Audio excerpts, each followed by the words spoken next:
ابھی جو ہے میں آپ کے سامنے جو موضوعات ہیں ان کے اوپر کچھ بات کرنا چاہتا ہوں۔ آج جو بڑا معاملہ ہے وہ سپریم کورٹ میں چل رہا ہے انتخابات کا۔ اس کے بعد جس طریقے سے ہمارے جامپور کے انتخابات میں جو دھاندلی کی انتہا ہو گئی ہے اس کے اوپر جو ہے وہ کچھ گفتگو جو ہے وہ میں کرنا چاہتا ہوں۔ سب سے پہلے تو ہم نے دیکھا کہ کس طریقے سے جو پی ڈی ایم کی حکومت ہے وہ عدلیہ کے ساتھ ایک مکمل محاذ آرائی میں داخل ہو گئی ہے۔ یہ مسئلہ کسی ایک جج کا یا دو ججوں کا نہیں ہے، یہ مسئلہ انسٹیٹیوشن کا ہے، اور ہم نے یہ دیکھا ہے کہ عدلیہ کو بھرپور طریقے سے نشانہ بنایا جا رہا ہے، اور مریم نواز کا یہ خیال ہے کہ وہ ججوں کو گالیاں نکال کر عدلیہ کو دباؤ میں لے آئیں گی۔ اس سے پہلے انہوں نے جب گوجرانوالہ میں نواز شریف نے تقریر کی اس وقت کے آرمی چیف جنرل باجوہ صاحب کے اوپر اور فوج کے اوپر، اور اس کے بعد وہ دباؤ میں آ گئے۔ ان کا خیال ہے کہ اس طرح سے وہ جوڈیشری کو بھی دباؤ میں لا سکتے ہیں، اور یہ ان کا ایک بیہودہ جو سکیم ہے کہ اپنی کارکردگی کو دوسروں کو گالیاں نکال کے وہ سمجھتے ہیں کہ اس سے چھپ جائے گی، یہ نہیں ہونے والا۔ اس سے پہلے ہمیں یاد ہے کہ جب چودھری پرویز الہی صاحب کی چیف منسٹرشپ کا معاملہ تھا، جہاں پر 10 ووٹ جو پی ایم ایل کیو کے تھے وہ شمار نہیں کیے گئے اور وہ معاملہ سپریم کورٹ میں گیا، اس وقت بھی مریم نواز اینڈ کمپنی نے جوڈیشری کے خلاف ایک بڑا محاذ کھولا تھا۔ آج بھی چیف جسٹس پاکستان کے خلاف اور جو باقی ججز ہیں ان کے خلاف ایک بڑا محاذ کھولا جا رہا ہے اور کھول دیا گیا ہے۔ میں آپ کو یہاں پہ یہ بتانا چاہتا ہوں، یاد کرانا چاہتا ہوں کہ جو 5 ججز جنہوں نے قاسم سوری صاحب کی رولنگ کو سیٹسفائیڈ کیا تھا، وہ 5 ججز اسی بینچ میں بھی شامل ہیں، اور ہم نے تو نہیں کہا کہ جنہوں نے یہ حکومت سپریم کورٹ کے اس فیصلے پر قائم ہے جس کے ذریعے قاسم سوری صاحب کی جو رولنگ ہے اس کو سیٹسفائیڈ کیا گیا تھا۔ یہ جو حکومت ہے اس کی بنیاد سپریم کورٹ کے اس فیصلے کے اوپر ہے۔ اگر وہ قاسم سوری صاحب کی رولنگ کے اوپر آرٹیکل 69 پاکستان کے آئین کا کہتا ہے کہ پارلیمنٹ کی پروسیڈنگ میں سپریم کورٹ انٹرفیئر نہیں کرے گی، اگر وہ آرٹیکل 69 کی لٹرل ڈیفینیشن کرتے اور اس رولنگ میں دخل نہ دیتے تو یہ حکومت ہی نہ ہوتی، اور وہ 5 ججز جنہوں نے وہ رولنگ دی وہ اس بینچ کا حصہ ہے۔ اس وقت بھی ہمارے وکیل نے یہ کہا کہ جناب چیف جسٹس صاحب مہربانی کریں، بڑا اہم کیس ہے، فل کورٹ تشکیل دے اس کے لیے، لیکن چیف جسٹس صاحب نے فل کورٹ تشکیل نہیں دی۔ اس کے بعد تحریک انصاف نے جلسوں میں جا کے چیف جسٹس پاکستان کے اوپر اور ججز کے اوپر ایک مہم نہیں شروع کر دی۔ یہ جو 5 ججز ہیں جو اس بینچ میں شامل ہیں اور جس میں چیف جسٹس پاکستان شامل ہیں، انہوں نے وہ رولنگ دی تھی، لیکن ہم نے تو ان کے خلاف کوئی محاذ نہیں کھولا، ہم نے تو جو باقی ججز ہیں ان کے خلاف بھی کوئی محاذ نہیں کھولا۔ اور اس کے بعد جو ہمارے ساتھ ہوا، جب اعظم سواتی صاحب کو تشدد کا نشانہ بنایا گیا، اعظم سواتی صاحب کو عدالت میں بلایا گیا، کوئی کارروائی نہیں ہوئی۔ عمران خان صاحب جو ہیں انہوں نے یہ کہا کہ شہباز گل کو شدید ٹارچر کا نشانہ بنایا گیا، اور اس جج نے شہباز گل کو دوبارہ انہی لوگوں کے حوالے کر دیا جنہوں نے ٹارچر کیا تھا، اور ہم ان کے خلاف لیگل ایکشن لیں گے۔ عمران خان صاحب کو کنٹیمپٹ نوٹس ایشو ہو گیا، اور وہ جو پورا کنٹیمپٹ چلا آپ کے سامنے وہ آپ کے سامنے ہے، لیکن ہم نے عدلیہ کو نشانہ نہیں بنایا۔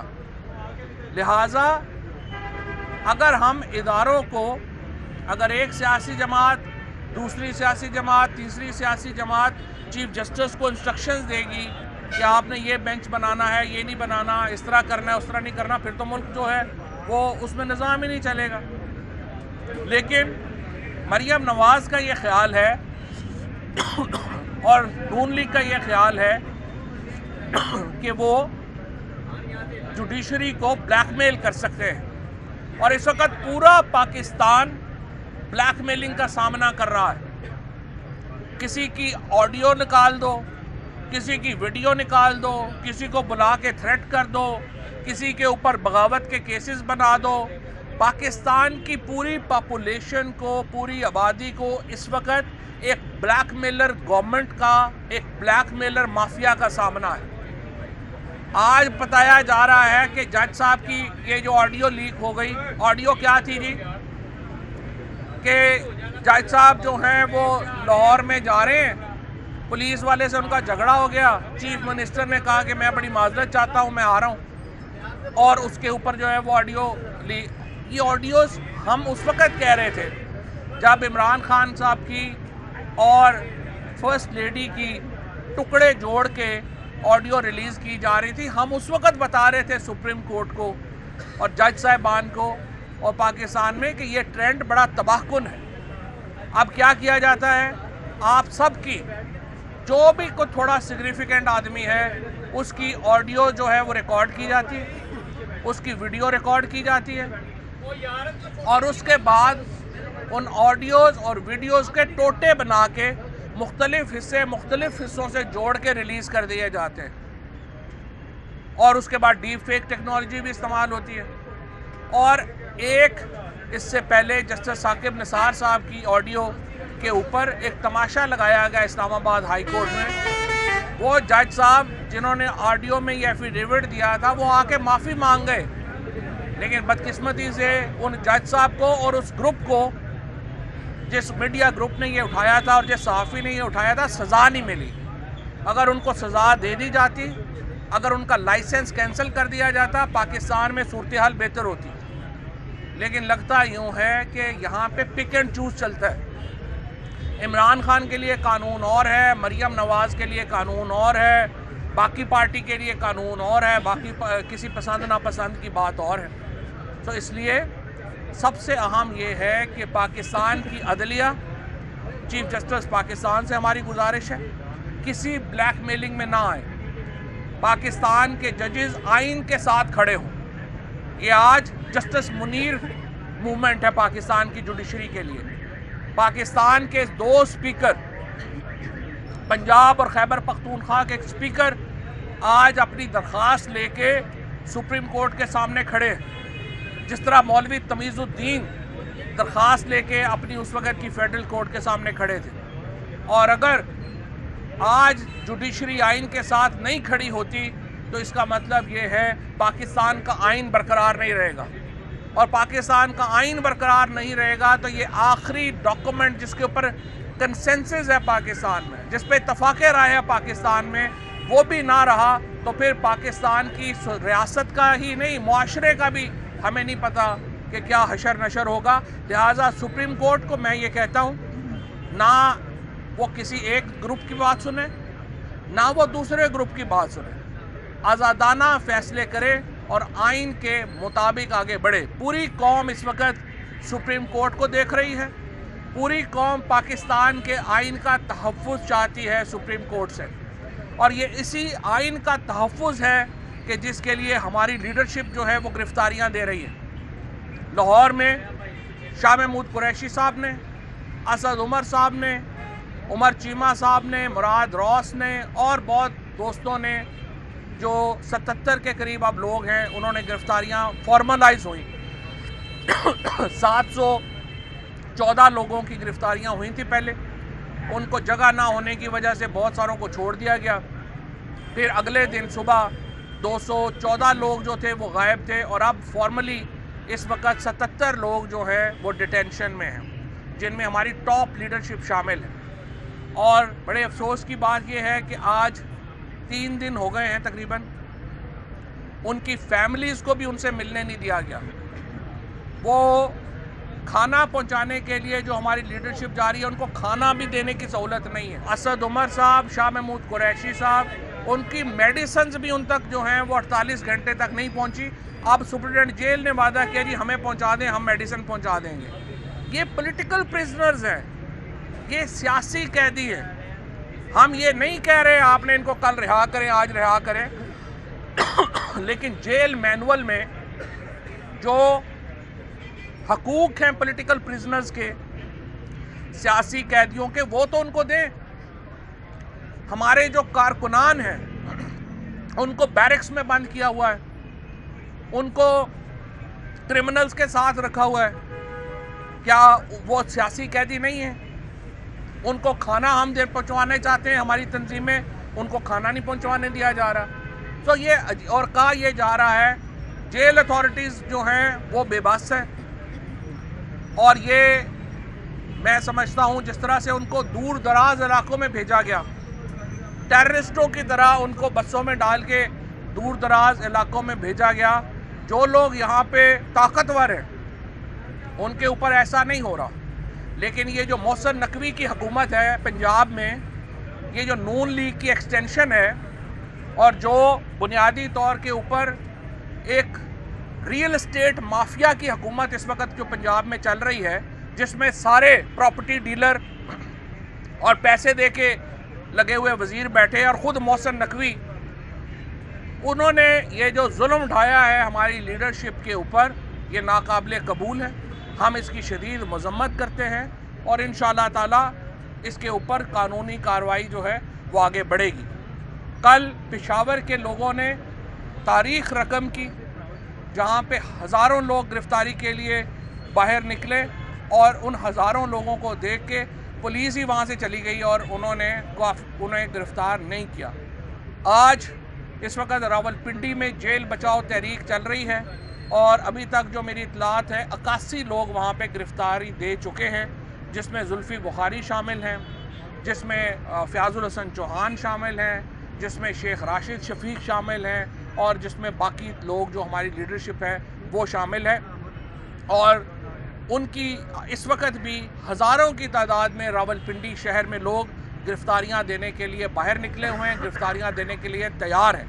یہ وہ لوگ ہیں جو ہتھ کڑی کو چوم کے پاکستان میں آزادی کی بنیاد رکھنا چاہتے ہیں. میں ان تمام کارکنان کو سلام پیش کرتا ہوں, اور انشاءاللہ تعالی باری باری ہم سب لوگ بھی جیل جائیں گے. ہمارے علاقوں کی باری جو ہی آئے گی اس کے مطابق جو ہے وہ ہم سب لوگ بھی جیلوں میں جائیں گے. اور ابھی تک ہم نے ہائی کورٹ سے یا عدالتوں سے کوئی ریلیف نہیں یہ مانگا کہ ان کو ریلیز کیا جائے. ہم نے یہ ریلیف ضرور مانگا ہے کہ ان لوگوں کو جیل میں جو سہولتیں ہیں جو قانون میں وہ دی جائیں, جو ان کے اوپر جرائم لگائے گئے ہیں ان کی تفصیل دی جائے, اور بتایا جائے کہ کون کہاں پہ ہے. یہ مسنگ پرسنز تو نہیں ہے, یہ پولیٹیکل پریزنرز ہیں, ان کو اس کے مطابق جو ہے وہ رائٹ دیا جائے. اور تیسرا اب میں آنا چاہتا ہوں جامپور کے الیکشن کی طرف.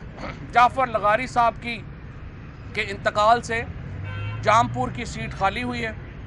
اویس لغاری صاحب کے صاحبزادے وہاں پہ الیکشن لڑ رہے ہیں. اویس لغاری فاروق لغاری صاحب کے بیٹے ہیں. فاروق لغاری صاحب اپنے عزت احترام کے لیے مشہور تھے, اپنی میانہ روی کے لیے مشہور تھے, لیکن یہ صاحب پتہ نہیں کس کے اوپر چلے گئے ہیں.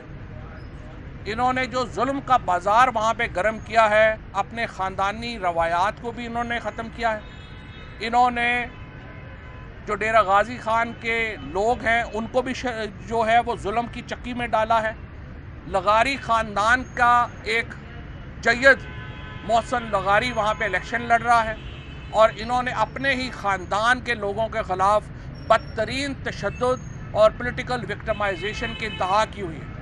اب تک سینکڑوں FIRs جو ہیں وہ درج کر دی گئی ہیں. ہمارے جو ناظم جنہوں نے ایک میٹنگ کروائی محسن لغاری صاحب کی, ان کی 5 مربع زمین کے اوپر پہلے ٹریکٹر چلایا گیا, اور اب اس زمین کی ان کی کھڑی گندم جو ہے وہ یہ لے کے چلے گئے. اس قدر ظلم کی انتہا کر دی گئی ہے. جو وہاں پہ مارکیٹ کمیٹی کا, جو وہاں پہ انجمن تاجران کے لوگ, جو بھی PTI کی میٹنگ کرا رہا ہے ان کو اٹھا لیا جاتا ہے, ان پہ پرچے کیے جاتے ہیں. اور بدقسمتی سے یہ بھی اطلاعات ہیں کہ ان میں لوکل پولیس کے ساتھ ساتھ لوکل ایجنسیز کے لوگ بھی اس میں ملوث ہیں۔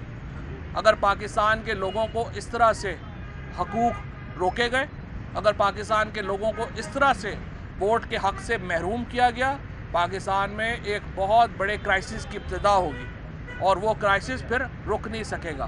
اس لیے تمام نظریں اس وقت سپریم کورٹ کے اوپر ہیں، تمام نظریں اس وقت اس بات کے اوپر ہے کہ آئین کی حکمرانی ہوتی ہے یا نہیں ہوتی، اور انشاءاللہ تعالی الٹیمیٹلی لوگوں نے جیتنا ہے۔ خلق خدا کے آگے نہ کوئی پہلے ٹھہرا ہے، نہ انشاءاللہ آگے کوئی ٹھہر سکے گا۔ شکریہ۔